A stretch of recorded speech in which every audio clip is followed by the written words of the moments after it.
Hello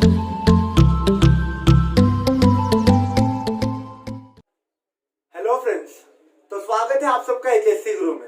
so friends, आज का video बहुत ही ज्यादा इंपॉर्टेंट होने वाला है, इसलिए मैं बिना कोई टाइम वेस्ट किए आज के कंटेंट पर आना चाहूंगा। फ्रेंड्स, एग्जाम में केवल 40 दिन रह गए हैं बोर्ड एग्जाम्स के फाइनल आपके राउंड के लिए, यानी जो आपका बोर्ड एग्जाम है 23 अप्रैल को चालू हो जाएगा।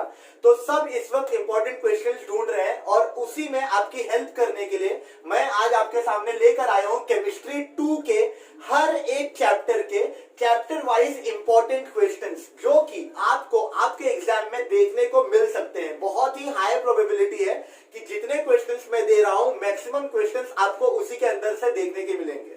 इसके अलावा मैं आपको एक गाइडेड एक्शन प्लान भी बताऊंगा कि कितने आवर्स में कैसे इनको कवर किया जा सकता है, कौन कौन से पॉइंट्स को ध्यान में रखना है और कौन कौन से पॉइंट्स को छोड़ देना है। तो फ्रेंड्स, बिना टाइम गवाए मैं स्टार्ट करता हूं। सबसे पहले हम पीछे से जाएंगे तो हम लास्ट चैप्टर लेते हैं, चैप्टर नंबर 16, जो कि है green chemistry and nano chemistry. ठीक है, छोटा सा चैप्टर है फ्रेंड्स, ज्यादा इसमें पॉइंट्स कुछ है नहीं, ज्यादा क्वेश्चंस भी कवर करने की जरूरत नहीं है। तो यहाँ पर ये 5 क्वेश्चंस मैंने आपके लिए निकाले हैं। इन्हीं 5 क्वेश्चंस में से green chemistry and nano chemistry, इसमें से आपको 1 या 2 क्वेश्चंस देखने को मिल सकते हैं। 2 से ज्यादा क्वेश्चंस इस चैप्टर में से बनेंगे नहीं, और अगर 2 क्वेश्चन बनेंगे भी तो एक ही क्वेश्चन 3 मार्क का बनता है, बाकी सब 1 या 2 नंबर के हो सकते हैं क्वेश्चन। ठीक है, तो इस चैप्टर को आपको, क्योंकि बहुत ही ज्यादा हेवी वेटेज का नहीं है और बहुत ज्यादा क्वेश्चंस भी नहीं, केवल 5 क्वेश्चंस है, इसलिए मैक्सिमम 2 घंटे में आपका ये जो चैप्टर है वो कवर हो जाना चाहिए। 2 घंटे के अंदर आपको ऐसे पूरा टाइम टेबल बनाना है कि आपके क्वेश्चंस कवर हो जाए।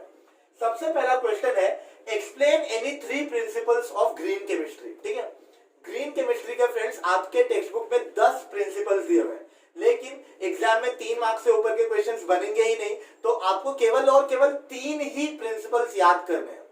लेकिन ऐसा भी हो सकता है कि वो पर्टिकुलरली एम्फसाइज करके बताएं कि आपको ये वाला प्रिंसिपल एक्सप्लेन करना है। तो 10 में से मैंने ये 3 प्रिंसिपल्स निकाले हैं। इन 3 प्रिंसिपल्स को ही अगर वो अलग से भी पूछना चाहे तो पूछ सकते हैं, अदरवाइज डायरेक्ट वो पूछेंगे 3 प्रिंसिपल्स बताइए, तो भी आप ये 3 प्रिंसिपल्स लिख सकते हैं। पहला प्रिंसिपल है प्रिवेंशन ऑफ वेस्ट। हमने सुना है बहुत बार बचपन में कि prevention is better than cure. हमको क्या करना चाहिए, बाद में संभालने से बेटर है कि जो भी वेस्ट है उन्हें स्टार्टिंग में ही प्रिवेंट कर दिया जाए, तो वो एक हो सकता है। Second, atom economy. Atom economy मतलब कितने, जब आपका एक रिएक्शन होता है तो रिएक्शन में रिएक्टेंट के साइड से प्रोडक्ट बनता है। ठीक है, कुछ रिएक्टेंट्स एक दूसरे के साथ रिएक्शन करते हैं और फाइनली एक प्रोडक्ट बनाते हैं। तो रिएक्टेंट का कितना हिस्सा प्रोडक्ट बनाने में यूज हो रहा है उसे हम एटम इकोनॉमी बोलते हैं। इसका एक फॉर्मूला भी है जो आपको 1 मार्क के लिए पूछा जा सकता है। ठीक है, तो सिंपल सा फॉर्मूला है percentage total of product upon reactant into 100। तो ये एक आ सकता है आपको, या फिर मिनिमाइजेशन ऑफ स्टेप। जो एक केमिकल रिएक्शन है वो बहुत सारे स्टेप्स में कंप्लीट होता है विद हेल्प ऑफ कैटलिस्ट और बाकी सारी चीजों से। उसमें क्या हो जाता है, आपका कॉस्ट बढ़ जाता है और बहुत सारे दूसरे भी प्रोडक्ट्स बनते हैं, बाय प्रोडक्ट्स बनते हैं। ठीक है, जो यूज के नहीं होते। तो इसीलिए इन सारी चीजों को ध्यान में रखते हुए ग्रीन केमिस्ट्री बोलता है कि आपके नंबर ऑफ स्टेप्स एक केमिकल रिएक्शन में कम होने चाहिए। तो मिनिमाइजेशन ऑफ स्टेप भी एक आपका प्रिंसिपल है ग्रीन केमिस्ट्री का। तो ऐसे करके आप ये 3 प्रिंसिपल्स, जितना मैंने बताया उतना भी लिख लेंगे तो आपको 3 में से 2 अढ़ाई मिल जाएंगे। ठीक है, लेकिन टेक्स्ट बुक में से एक बार अच्छे से देखिए। अगर आपको लगता है कि आपको इनके स्पेसिफाइड नोट्स चाहिए तो आप प्लीज, मेरा ये व्हाट्सएप नंबर है, मैं एक ग्रुप क्रिएट कर दूंगा। उस ग्रुप में आप एचएससी गुरु के नाम से आप मुझे क्वेश्चंस पूछ सकते हैं, आप पीडीएफ मांग सकते हैं। अगर डिमांड होती है स्टूडेंट्स के एंड से तो ही मैं इसके पीडीएफ्स बनाऊंगा, जो कि बहुत इजी लैंग्वेज में होंगे, और फिर वो मैं आपको दे सकता हूं। लेकिन आपके एंड से वो आना चाहिए। ठीक है, अगर आपको ऐसा लगता है कि इनके सारे नोट्स हैं जो इजी वे में मिले आपको, तो क्वेश्चन वाइज मैं सारे नोट्स आपको बनाकर दे सकता हूं। इस व्हाट्सएप नंबर पे आप मुझे ग्रुप में हाई कर सकते हैं और फिर आपका जो भी है हेल्प वो मांग सकते हैं। ठीक है, सेकेंड क्वेश्चन है, एक्सप्लेन द इंपॉर्टेंस और रोल्स ऑफ ग्रीन केमिस्ट्री। ठीक है, ग्रीन केमिस्ट्री का रोल क्या है, तो ऑब्वियसली बात है, नाम से पता चलता है ग्रीन केमिस्ट्री यानी इसका रोल क्या है, एनवायरनमेंट को हेल्दी करना, पोल्यूशन को रिड्यूस करना, अभी जो हमारा जो लेयर्स है, ओजोन के लेयर है, उनको प्रोटेक्ट करना, यही सारे उसके रोल्स हैं ग्रीन केमिस्ट्री के। ठीक है, तो आप इसको थोड़ा सा एलैबोरेट करके लिख सकते हैं। नेक्स्ट क्वेश्चन क्या है, explain the features of nano particle.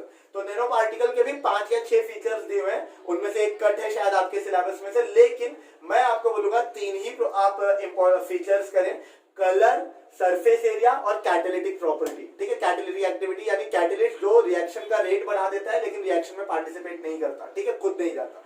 तो ये 3 आप पॉइंट्स याद कर ले नैनो पार्टिकल के फीचर्स के लिए, ठीक है, उनका एरिया कम होता है वगैरह वगैरह। नेक्स्ट क्या है, एप्लीकेशंस ऑफ नैनो मटेरियल। तो नैनो मटेरियल्स की वजह से क्या होता है, आपको बहुत सारे मेडिकल फील्ड में एडवांसमेंट आ जाती है, आपका जो मैन्युफैक्चरिंग प्रोसेस है वो थोड़ा फास्ट हो जाता है और बहुत सारे इसके एडवांटेजेस हैं। ठीक है, तो वो एडवांटेजेस या वो एप्लीकेशंस आप यहाँ पर लिख सकते हैं। ठीक है, बहुत सारे डिवाइसेस डेवलप किए गए नैनो मटेरियल को लेकर। और फिर डिसएडवांटेजेस, नैनो पार्टिकल थोड़ा पोल्यूशन क्रिएट करते हैं जिसे हम नैनो पोल्यूशन कहते हैं, तो वो एक डिसएडवांटेज हो जाएगा। दूसरा डिसएडवांटेज, लंग पे उसका इफेक्ट गिरता है, तो लंग के बहुत सारे डिसीजेस हो सकते हैं नैनो पार्टिकल्स की वजह से, क्योंकि बहुत ही छोटे साइज के होते हैं तो वो फटाक से चले जाते हैं और वो घुल जाते हैं अंदर जाकर, तो उसके वजह से कुछ प्रॉब्लम्स हो सकते हैं, लंग के प्रॉब्लम्स हो सकते हैं, डिसीजेस हो सकते हैं। तो ये इसके डिसएडवांटेजेस है। तो मैं आपको एडवाइस करूंगा 2 एडवांटेज और 2 डिसएडवांटेज बहुत हो गए। 4 एप्लीकेशंस वो भी नॉर्मल लाइफ के हैं तो वो बहुत हो गए। फीचर्स आपको ये 3 पॉइंट्स याद करने हैं, रोल आपको कर लेना है और फिर प्रिंसिपल्स 3 याद करने हैं। ऐसा करने पर आपका ये चैप्टर खत्म हो जाएगा। ठीक है, और 2 घंटे में कोशिश करनी, जो बहुत ही वीक है मैं उनके लिए बोल रहा हूँ 2 घंटा, बाकी जो नॉर्मल स्टूडेंट है, मॉडरेट है, वो 1 घंटे 1.5 घंटे में इसको आराम से खत्म कर सकते हैं। ठीक है फ्रेंड्स, अब बढ़ते हैं हम हमारे नेक्स्ट चैप्टर की तरफ से, यानी पीछे chapter number 15 which is introduction to polymer. Friends बढ़ते हैं 15th चैप्टर की तरफ जो है introduction to polymer chemistry. Questions की ओर बढ़ने से पहले फ्रेंड्स मेरी टीम बोल रही थी कि अगर आपको समझे क्वेश्चंस नहीं दिख रहे होंगे तो आप प्लीज व्हाट्सएप पे कांटेक्ट करें, तो आपको पीडीएफ फॉर्मेट में सारे क्वेश्चंस आपको मिल जाएंगे। इसके अलावा आप स्क्रीनशॉट भी ले सकते हैं क्वेश्चंस का, लेकिन मेरा रिक्वेस्ट रहेगा आपसे कि आप पूरा वीडियो देखें, क्योंकि वीडियो बहुत ही हार्डवर्क के साथ आपके लिए बनाया जा रहा है। तो उसका हार्डवर्क पूरा होने के लिए कम से कम आप वीडियोस को देखें, समझें, क्योंकि मैं यहाँ पर एक्सप्लेन भी करूंगा कि आंसर्स को कैसे हमें कवर करना है। So it will be very easy for you to आपके लिए वो बाद में याद करना बहुत इजी हो जाएगा। ठीक है, तो इंट्रोडक्शन टू पॉलीमर केमिस्ट्री में सबसे ये जो चैप्टर है, ये चैप्टर आपको हार्डली 2 to 2.5 आवर लगने चाहिए। अगर बहुत ही स्लो आप याद करते हैं तो आपको 2 या 2 से 2.5 घंटे लगने चाहिए याद करने के लिए। पहला जो क्वेश्चन है वो है write a note on vulcanisation of rubber. ठीक है, रबर की जो प्रॉपर्टी है उसको इम्प्रूव करने के लिए, रबर का जो स्ट्रेंथ है उसको बढ़ाने के लिए सल्फर में हम उसको हाई टेम्परेचर पे जब हीट करते हैं तो उसे हम वल्कनाइजेशन ऑफ रबर कहते हैं। ठीक है, जो टेंसाइल स्ट्रेंथ है सल्फर का या रबर का उसको बढ़ाने के लिए। ठीक है, तो वो आप बुक से रीड कर सकते हैं। अगर आपका आंसर नहीं मिल रहा होगा या समझ नहीं आ रहा होगा तो आप प्लीज कमेंट सेक्शन में या फिर व्हाट्सएप पे, टेलीग्राम पर, कहीं पर भी पूछें कि आंसर को कैसे करना है, क्योंकि साइंस का हर एक आंसर आपको लॉजिकल होता है, याद करने की जरूरत नहीं है। स्टेप बाय स्टेप अगर आप ध्यान में रखें तो एक स्टोरी जैसा डेवलप होता है जिससे करके आप याद कर सकते हैं। तो अगर आपको नहीं समझ में आ रहा तो प्लीज बोलिए, अगर मैं कोशिश करूंगा, आप अगर बोले ज्यादा तो मैं इसके ऊपर वीडियो भी बना दूंगा इन सारे आंसर्स पे। ठीक है, सेकेंड है हाउ इज टेफ्लॉन प्रिपेयर्ड। ठीक है, टेफ्लॉन को कैसे बनाया जाता है वो आपको यहाँ पर बताना है। इसके अलावा इन तीनों प्रिपरेशन में से कोई भी एक बहुत इंपॉर्टेंट है क्वेश्चन 3 में से, एक्सप्लेन द प्रॉपर्टीज। इनके प्रॉपर्टीज क्या होते हैं, नाइलॉन 66 के, नाइलॉन 6 के या टेरिलीन के, जो कि एक टेक्सटाइल एलिमेंट है। ठीक है, टेक्सटाइल के तौर पे यूज किया जाता है। तो इसका प्रॉपर्टी क्या है, इसको कैसे प्रिपेयर किया जाता है, ठीक है, केमिकली इसको बनाया कैसे जाता है और इसके यूजेस कहाँ पर, कहाँ इसको इस्तेमाल किया जाता है। ठीक है, क्वेश्चन 4 ये केवल 1 नंबर के लिए या तो 2 पूछे जा सकते हैं या तो 1 नंबर के लिए केवल 1 ही पूछा जा सकता है। ठीक है, तो ये स्ट्रक्चर से कुछ, ठीक है, जो आपको याद करने हैं। ठीक है, केमिकल जो कंपाउंड्स हैं उनके स्ट्रक्चर से जो आपको याद करने हैं, Buena S, Buena N, nylon 2, nylon 6, ये इंपॉर्टेंट है। नाइलॉन 2, नाइलॉन 6, नियोप्रीन, PHBB और ये इंपॉर्टेंट है PVC। ठीक है, तो इनके जो स्ट्रक्चर्स हैं वो आपको याद करने हैं। और लास्ट क्वेश्चन इस चैप्टर से जो आप पढ़ेंगे वो है एक्सप्लेन बायोडिग्रेडेबल पॉलीमर्स। ठीक है, ऐसे पॉलीमर्स जो बायोडिग्रेड होते हैं, ठीक है, जिनका आप इस्तेमाल कर सकते हैं फिर से। तो एक्सप्लेन बायोडिग्रेडेबल पॉलीमर्स, ये आपको आखिरी क्वेश्चन है जो इसमें से पूछा जा सकता है। तो फ्रेंड अगर किसी को स्क्रीनशॉट लेना है तो 2 या 3 सेकंड्स के लिए मैं साइड हटकर आप ले सकते हैं पूरा, और फिर हम चैप्टर नंबर 14 की तरफ बढ़ते हैं। फ्रेंड्स बढ़ते हैं चैप्टर नंबर 14 जो कि बायोमोलिक्यूल्स है। आप में से जो लोग भी चैनल के साथ नए जुड़े हैं प्लीज चैनल को लाइक शेयर और सब्सक्राइब करें भर भर के जितना आप कर सकते हैं। और जो लोग ऑलरेडी जुड़े हैं उनका मैं शुक्रिया अदा करना चाहता हूँ, ठीक है, कि वो इतने टाइम से जुड़े हुए हैं चैनल के साथ और आई होप कि मैं किसी तरीके से आपको कंट्रीब्यूट कर पा रहा हूँ, ठीक है। तो ये जो चैप्टर नंबर 14 है वो है बायोमोलिक्यूल्स, जो कि 3 आवर्स आपको देने हैं इस चैप्टर के लिए, ठीक है। 3 घंटे में आपको ये चैप्टर पूरा अच्छे से हो जाना चाहिए। क्वेश्चंस आपको 10 दिख रहे होंगे, लेकिन इनमें से सारे ही क्वेश्चंस बहुत इंपॉर्टेंट नहीं है, तो आप प्रायोरिटी सेट कीजिए कि कैसे कैसे आपको करना है। मैं आपको लाइन बाय लाइन क्वेश्चंस बताता हूँ और ये भी बताता हूँ कि वो कितने इंपॉर्टेंट है या नहीं, ठीक है। तो पहला क्वेश्चन है क्लासिफिकेशन ऑफ कार्बोहाइड्रेट्स, ठीक है। तो बहुत इंपॉर्टेंट क्वेश्चन नहीं है, तो ये जस्ट इंट्रोडक्टरी पार्ट है बायोमोलिक्यूल का कि कार्बोहाइड्रेट्स का क्लासिफिकेशन कैसे होता है, ठीक है। इसके लिए आपको, आप जब ये चैप्टर खोलेंगे टेक्स्ट बुक में तो एक आपको टेबल मिलेगा, चार्ट मिलेगा, केवल आप वो चार्ट भी देख लेते हैं तो भी ये क्वेश्चन खत्म हो जाएगा, ठीक है, 5 मिनट में, केवल वो चार्ट ही अगर रिफर करते हैं, ठीक है। तो बहुत ज्यादा इंपॉर्टेंट क्वेश्चन नहीं है, जस्ट आपको गो थ्रू करने लायक क्वेश्चन है, उससे ज्यादा कुछ इसमें है नहीं, ठीक है। सेकेंड क्वेश्चन है how is glucose prepared from sucrose, ठीक है। तो ग्लूकोज को लैब में सुक्रोज के थ्रू कैसे प्रिपेयर किया जाता है, ये भी बहुत इंपॉर्टेंट क्वेश्चन नहीं है, लेकिन एक बार आप केवल रिएक्शन देख लीजिए कैसे बनता है, बाकी कुछ है नहीं, सिर्फ एक रिएक्शन देख लीजिए इनफ होता है, तो ये भी उतना इंपॉर्टेंट क्वेश्चन नहीं होता। ये क्वेश्चन इंपॉर्टेंट है कि ग्लूकोज को कॉमर्शियली कैसे प्रिपेयर किया जाता है, ठीक है। Glucose, how is glucose prepared commercially, तो यहाँ पर ये आपको देखने की जरूरत है। फिशर का एक प्रोजेक्शन फॉर्मूला होता है ग्लूकोज के लिए और हैवर्थ का एक प्रोजेक्शन फॉर्मूला है, ये दोनों साइंटिस्ट के नेम्स हैं जिन्होंने इसका जो ग्लूकोज का वो प्रोजेक्शन कैसा होता है, ठीक है, स्ट्रक्चर कैसे बनाया जाता है, उसके लिए एक फॉर्मूला दिया हुआ है, वो आपको करना है, ठीक है। बहुत ही इजी है, स्टूडेंट्स को बहुत टफ लगता है हमेशा क्योंकि वो इसे याद करने जाते हैं, लेकिन अगर आप समझने की कोशिश करेंगे इन प्रोजेक्शन फॉर्मूलाज को तो ये बहुत बहुत बहुत ही इजी होने वाला है, ठीक है। तो अगर आपको ना समझे प्लीज मुझे कमेंट करें, मैं इसके ऊपर भी वीडियो बना दूंगा। मैं बोल रहा हूँ आपको सारे ही जो चैप्टर्स के सारे क्वेश्चंस हैं उनके ऊपर मैं वीडियोस बना सकता हूँ, 3 या 4 वीडियोस में सारे चैप्टर्स के क्वेश्चंस में खत्म कर दूंगा, पर आपके तरफ से वो नीड होनी चाहिए क्योंकि वीडियोस बनाने में बहुत हार्ड वर्क लगता है, बहुत मेहनत लगती है और बहुत टाइम भी जाता है, ठीक है। तो अगर आप इंटरेस्टेड हैं तो ही मैं उस पर अपना कुछ इनपुट दूंगा, अदरवाइज इनपुट देने का कोई भी यूज नहीं, ठीक है। नेक्स्ट है explain essential amino acid with example, ये केवल एक डेफिनेशन है 1 मार्क के लिए और उसका 1-2 एग्जांपल, ठीक है, 1 नंबर के लिए, जो आपको 1 लाइन सेंटेंस 1 सेंटेंस क्वेश्चन आते हैं उसके लिए। तो बहुत ज्यादा टाइम नहीं लगेगा, केवल 1 मिनट लगेगा आपको याद करने, क्योंकि केवल 1 मार्क के लिए। सिमिलरली स्वीटर आयन, ये इंपॉर्टेंट क्वेश्चन, स्वीटर आयन क्या होता है, व्हाट इज स्वीटर आयन, ठीक है। तो ये क्वेश्चन आपको करना है, 1 या 2 नंबर के लिए पूछा जा सकता है एक्सप्लेन करने के लिए भी, तो स्वीटर आयन आपको अच्छे से पढ़ाई करनी है, ठीक है। नेक्स्ट है how is peptide linkage bond form, ये जो क्वेश्चन है, ठीक है, इस क्वेश्चन को आप थोड़ा अच्छे से कीजिए, ठीक है। ये क्वेश्चन आ सकता है एग्जाम में, ठीक है, how is peptide linkage form, तो आपको ये क्वेश्चन बहुत ही अच्छे से करना है, ठीक है। नेक्स्ट है what are the 2 main types of proteins, ये भी क्वेश्चन बहुत इंपॉर्टेंट, ठीक है। तो क्वेश्चन नंबर 8, क्वेश्चन नंबर 9, ठीक है। अच्छा, 2 टाइप के जो प्रोटीन्स होते हैं वो कैसे होते हैं, एक होता है फाइबरस प्रोटीन और एक होता है ग्लोब्यूलर प्रोटीन, जो गोल में रहता है एक तरीके का, ठीक है। तो ग्लोब्यूलर और फाइबरस प्रोटीन 2 तरीके के प्रोटीन्स होते हैं जो आपको पढ़ने हैं, तो ये 7, 8, 9 इंपॉर्टेंट है।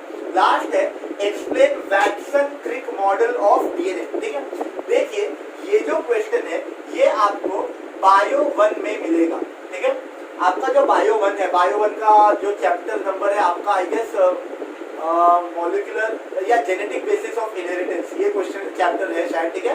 तो मॉलिक्यूलर बेसिस ऑफ इनहेरिटेंस शायद नाम है, उसमें आपको डबल हेलिकल स्ट्रक्चर जो होगा डीएनए का, ठीक है, उसी को हम वैटसन-क्रिक मॉडल भी बोलते हैं। तो वो जो क्वेश्चन है वो बायो 1 के लिए बहुत बहुत बहुत इंपॉर्टेंट है, semi conservative replication of DNA उस क्वेश्चन का नाम है, ठीक है। वो आप याद कीजिए जैसे का तैसा, आपको इधर पे वो अलग से याद करने की जरूरत नहीं, अगर पूछा जाता है तो आप वहां से उठाकर डायरेक्टली यहाँ पर लिख सकते हैं, ठीक है। तो ये क्वेश्चन बायो 1 से आप कर सकते हैं उठाकर, ठीक है। तो यहाँ से बायो मॉलिक्यूल के जो इंपॉर्टेंट क्वेश्चन थे कैसे कवर करने वो मैंने आपको बता दिया। हार्डली 3 घंटे लगेंगे, 3 घंटे भी बहुत ज्यादा बोल दिया मैंने, ठीक है।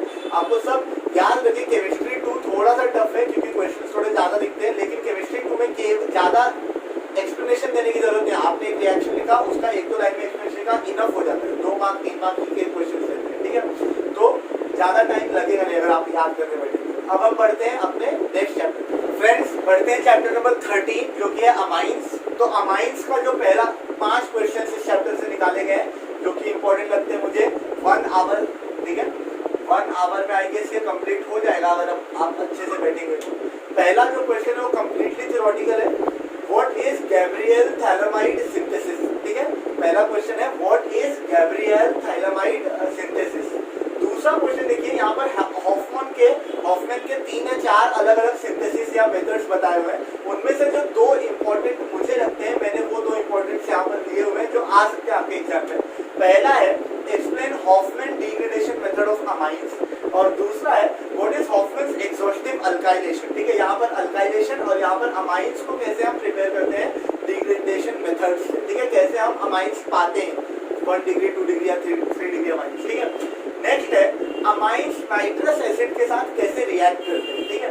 और आखिरी जो क्वेश्चन है वो है explain orange dye test of amines. Amines के लिए एक टेस्ट है जो कि ऑरेंज डाई टेस्ट जिसको हम बोलते हैं वो है, ठीक है। चैप्टर बहुत छोटा है, अगर आप चाहते हैं जैसे आपने अगर केमिस्ट्री 2 के बाकी सारे चैप्टर्स बहुत अच्छे से कवर किए हुए और केमिस्ट्री 1 के भी चैप्टर्स कवर किए 1-2 चैप्टर्स छोड़ के, तो ये चैप्टर जो है मैं आपको एडवाइस करूंगा कि फालतू में ये क्वेश्चन करने से बेटर होगा आप एक चैप्टर ऑप्शन में डाल सकते हैं दोनों ही साइड से, ठीक है। तो आप इस साइड से अमाइंस को ऑप्शन में डाल सकते हैं अगर आपके पास वक्त कम है और आपने केमिस्ट्री 1 की थोड़ी चीजें की हुई है और केमिस्ट्री 2 के बाकी चैप्टर्स करने के लिए तैयार हैं। तो अमाइंस और केमिस्ट्री 1 से इलेक्ट्रोकेमिस्ट्री ये 2 चैप्टर्स आप ऑप्शन में डाल सकते हैं, फिर भी आप पूरा 70 मार्क का क्वेश्चन पेपर अटेम्प्ट कर सकते हैं, ठीक है। तो यही एडवाइस रहेगी कि अगर आपको थोड़ा सा ये टफ लग रहा हो तो आप ये चैप्टर को ऑप्शन में डाल सकते हैं। फ्रेंड्स अब बढ़ते हैं चैप्टर नंबर 12 की ओर। ये चैप्टर बहुत ही इंपॉर्टेंट है आपके लिए, aldehyde ketones and carboxylic acid from the point of view of scoring, ठीक है। केमिस्ट्री 2 में ये 12वां चैप्टर, 11वां चैप्टर और 10वां chapter 10th 11th and 12th ये अच्छे से करना है आपको अगर आपको अच्छे से स्कोर करना है, ठीक है। तो यहाँ पर मैं आपको एक्चुअली मैं थोड़ा सा एक्स्ट्रा टाइम दूंगा अगर आपको करना है तो, मतलब इसको आप 3 आवर्स भी अगर लेकर कंप्लीट कर रहे हैं या 3.33 आवर्स यानी 3.5 घंटे तो भी काफी है, क्योंकि आपको यहाँ से स्कोर करना है। इससे आप थोड़ा सा ज्यादा भी टाइम लेंगे तो चलेगा, ठीक है। यहाँ पर ये जो सारे ही क्वेश्चंस बहुत इंपॉर्टेंट है, पर पहला क्वेश्चन ये बहुत बहुत ज्यादा इंपॉर्टेंट है। ये मुझे ऐसा लगता है कि इन 6 में से कोई भी 3 रिएक्शन आपको आपके एग्जाम के शीट में देखने को मिलेंगे। क्वेश्चन पेपर में इन 6 में से कोई 3 रिएक्शंस आएंगे आपको, ठीक है। तो कौन कौन से रिएक्शन है? पहला है रोजनमुंड रिएक्शन, दूसरा है आप क्या बोलते होंगे रोजनबर्ग रिएक्शन, रोजनमुंड रिएक्शन, ठीक है। सेकंड है स्टीफंस रिएक्शन, थर्ड है एटर्ड रिएक्शन, ये सारे साइंटिस्ट के नेम्स हैं जिनके वजह से ये रिएक्शंस बनाए गए हैं, ठीक है। फोर्थ है कैटरमैन-कोच रिएक्शन, फिफ्थ है डिस्प्रपोर्शनेशन रिएक्शन और सिक्स्थ है क्लेमेंसन एंड वोल्फ-किर्चनर रिएक्शन, ठीक है। इनमें से भी जो बहुत ज्यादा इंपॉर्टेंट, एक सेकंड वो ब्लू वाला जो बहुत ज्यादा इंपॉर्टेंट क्वेश्चंस हैं वो है रोजनमुंड रिएक्शन, उसके बाद स्टीफंस रिएक्शन और कैटरमैन-कोच रिएक्शन, ठीक है। ये तीनों जो आपके रिएक्शंस हैं वो बहुत ज्यादा इंपॉर्टेंट हो जाएंगे, ब्लू मार्क कर देना।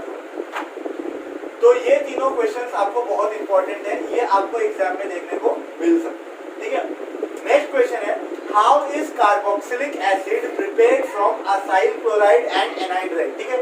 इसमें से भी आपको ये जो एनहाइड्राइड वाला सेक्शन है वो अच्छे से करना है। कार्बोक्सिलिक एसिड एनहाइड्राइड से कैसे बनाया जाता है ये क्वेश्चन आपको एग्जाम में देखने को मिल सकता है। नेक्स्ट क्वेश्चन है टेस्ट के ऊपर, एल्डिहाइड्स का केटोन्स का टेस्ट ओमिट कर चुके हैं आपके सिलेबस से। तो एल्डिहाइड्स के जो टेस्ट हैं 3 टेस्ट हैं, Schiff test, Tollens test, Tollens reagent test and Fehling's test, ठीक है। इन तीनों टेस्ट में एल्डिहाइड्स पे क्या फर्क गिरता है वो आपको एग्जाम में पूछ सकते हैं एक्सप्लेन करने के लिए। और आखिरी क्वेश्चन ये भी बहुत ज्यादा इंपॉर्टेंट हो जाता है आपके लिए, ये क्वेश्चन, ठीक है। एक्सप्लेन अल्डोल कंडेंसेशन, ठीक है। एक्सप्लेन अल्डोल कंडेंसेशन, ये क्वेश्चन आपको एग्जाम में देखने को मिल सकता है, ठीक है। पहला और आखिरी, ये दोनों बहुत ही इंपॉर्टेंट क्वेश्चन है, ये दोनों ही क्वेश्चन आपको एग्जाम में आ सकते हैं, ठीक है। तो यहाँ से aldehyde, ketones and carboxylic acid के ऊपर जो भी क्वेश्चन थे वो देखकर खत्म हो गए। अब हम बढ़ते हैं चैप्टर नंबर 11 की ओर। जो लोग नए हैं मैं उनको बता देता हूँ कि मैं यहाँ पर इंपॉर्टेंट क्वेश्चंस डिस्कस कर रहा हूँ केमिस्ट्री 2 से। पीछे से चालू किया है मैंने, यानी लास्ट चैप्टर से लेकर केमिस्ट्री 2 का पहला चैप्टर तक, यानी कि हैलोजन डेरिवेटिव्स तक। और ये सारे ही क्वेश्चंस मैंने चुने हैं बहुत मेहनत करके एग्जाम्स के लिए, जो एग्जाम में आपको बोर्ड के एग्जाम में देखने को मिल सकते हैं, ठीक है। तो बने रहें वीडियो के अंत तक। अब चैप्टर नंबर 11 और 10 की ओर हम बढ़ते हैं, ठीक है फ्रेंड्स। बढ़ते हैं चैप्टर नंबर 11 जो है अल्कोहल, फिनॉल एंड ईथर्स, ठीक है। ये भी एक इंपॉर्टेंट क्वेश्चन है, तो यहाँ से हम क्वेश्चंस थोड़े से डिस्कस करते हैं कौन कौन से आ सकते हैं। पहला जो क्वेश्चन है वो है क्लासिफिकेशन ऑफ अल्कोहल्स, जो कि है फर्स्ट डिग्री, सेकेंड डिग्री और third degree, basis of degree, ठीक है। तो डिग्री के बेसिस पे अल्कोहल को कैसे हम क्लासिफाई करते हैं वो क्वेश्चन पूछा जा सकता है, पर बहुत ज्यादा इंपॉर्टेंट नहीं है अगेन, ठीक है। तो आपको ज्यादा वक्त देने की जरूरत नहीं है, केवल आप थोड़ा सा रीड कर लें, इतना इंपॉर्टेंट नहीं है, ठीक है। सेकेंड है how alcohol is prepared from the following, ठीक है। तो अल्कोहल इन तीनों से कैसे बनाए जाते हैं, पहले एल्डिहाइड एंड केटोन्स से, दूसरा कार्बोक्सिलिक एसिड से और तीसरा ग्रिग्नार्ड के रिएजेंट से। यहाँ पर भी फ्रेंड्स जो ज्यादा इंपॉर्टेंट है, अल्कोहल का प्रिपरेशन कार्बोक्सिलिक एसिड से कैसे, एसिड से अल्कोहल कैसे बनाया जाता है, ठीक है। एसिड और अल्कोहल में बहुत ही क्लोज कनेक्शन है, तो एसिड से हम अल्कोहल कैसे बनाते हैं ये क्वेश्चन आपको पूछा जा सकता है, ठीक है। ये एक इंपॉर्टेंट क्वेश्चन है आपके लिए। Question number 3, what is डाउस process, ठीक है, for preparation of phenol. Phenol बनाने के लिए डाउ का प्रोसेस क्या है, ये एक इंपॉर्टेंट क्वेश्चन है, ये क्वेश्चन आपको पेपर में आ सकता है। नेक्स्ट है how is phenol prepared from, ठीक है, ये भी इंपॉर्टेंट क्वेश्चन है, फिनॉल कैसे प्रिपेयर किया जा सकता है, लेकिन ज्यादा इंपॉर्टेंट है फिनॉल को हम क्यूमीन से कैसे प्रिपेयर करते हैं, ये बहुत इंपॉर्टेंट है, ठीक है। तो यहाँ पे आप ये ज्यादा अच्छे से करेंगे, पर ये भी देख लेंगे, ठीक है। मैंने जो भी क्वेश्चंस निकाले हैं सारे इंपॉर्टेंट है, पर कुछ बहुत ही ज्यादा प्रायोरिटी में रखने होंगे आपको, ठीक है। नेक्स्ट है एक्सप्लेन राइमर-टाइमन्स रिएक्शन, बहुत ज्यादा ध्यान देने की जरूरत नहीं है, व्हाट इज ऑल्बे रिएक्शन, पर एक बार देख लीजिए क्योंकि ये रिएक्शन है, तो 1 नंबर 2 नंबर के लिए, क्योंकि केमिस्ट्री में ज्यादातर चीजें ब्रेक कर ही आएंगी आपको एग्जाम में, तो उसमें ये रिएक्शन देखने को मिल सकते हैं, पर बहुत ज्यादा ध्यान देने की जरूरत नहीं है। How is ether prepared from the following, इन दोनों में से कोई एक आपको एग्जाम में आ सकता है। ईथर विलियमसन सिंथेसिस से या डिहाइड्रेशन ऑफ अल्कोहल से कैसे प्रिपेयर किया जाता है, ये क्वेश्चन आ सकता है। और finally uses of alcohol, phenol and ether, ये छोटा क्वेश्चन है लेकिन फिर भी पूछा जा सकता है, ठीक है, ये भी इंपॉर्टेंट है, 1 नंबर 2 नंबर के लिए आ सकता है, ठीक है। तो इस तरीके से अल्कोहल, फिनॉल एंड ईथर को आप प्रिपेयर कीजिए अप टू 3 आवर्स, ठीक है, 2 to 3 आवर्स में ये कंप्लीट हो जाना चाहिए अल्कोहल, फिनॉल एंड ईथर, ठीक है।